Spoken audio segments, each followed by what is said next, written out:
So, nag-try akong gumawa ng ganitong dessert kasi hindi na siya kailangang i-bake or i-steam. Tara, samahan niyo ako. So, ito yung ingredients, 5 egg yolks, and then 1/4 teaspoon salt to balance the taste, and then mix together. And after that, ilagay ang 1 can condensed milk. So, imekos-mekos natin yung mga ingredients lahat.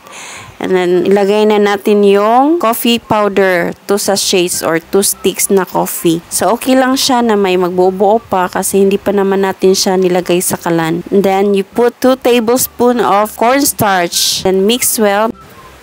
And then, put 1 can of evaporated milk. And then, mix lang siya until mawala konti yung mga buo-buo. Tapos nilagay ko na siya sa kalan sa low medium heat na apoy. Hindi siya masyadong malakas na apoy para hindi siya mabilis masunog. So kailangan mo lang siyang i-mix always para hindi siya masunog. And then until maging ganito na yung consistency, ilagay na yung butter, 1/4 lang yung butter or 2 tablespoons ng butter. So, iset aside yung custard coffee na mixture. For the dipping sauce, 1 sachet of coffee stick and then 1 sachet of powdered milk or 3 tablespoons ng powdered milk and then 1 cup of warm water. So, ihalo-halo mo lang siya. 7x11 pa lang ginamit ko na pan. So, kasya ang 8 pieces na graham crackers dito. And then, before ko pala siya nilagay, dinidip ko siya sa coffee na mixture.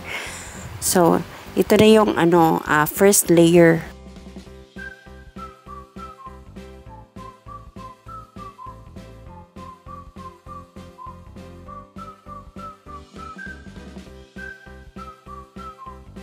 Then, nilagay ko na yung custard coffee na mixture na yung niluto ko. And then, nipisan lang, hindi masyadong makapal kasi marami pa tayong gagawin na layer. So, mga 5 layers, normally yung mga magagawa dito. So, 5 layers na 8 pieces na crackers. So, repeat mo lang kung ano yung ginagawa mo. Tapos, yung pinaka-top is yung custard coffee. Then, nilagyan ko pala siya ng chocolate syrup sa toppings. Nilagay ko sa fridge para palamigin and then nakagawa pala ako ng dalawang lalagyan. Yung isa na sa ice cream na lalagyan, yung isa na sa pan. So, tinikman na namin after 3 hours sa fridge. So, ito na yung custard coffee graham cake. Let's eat!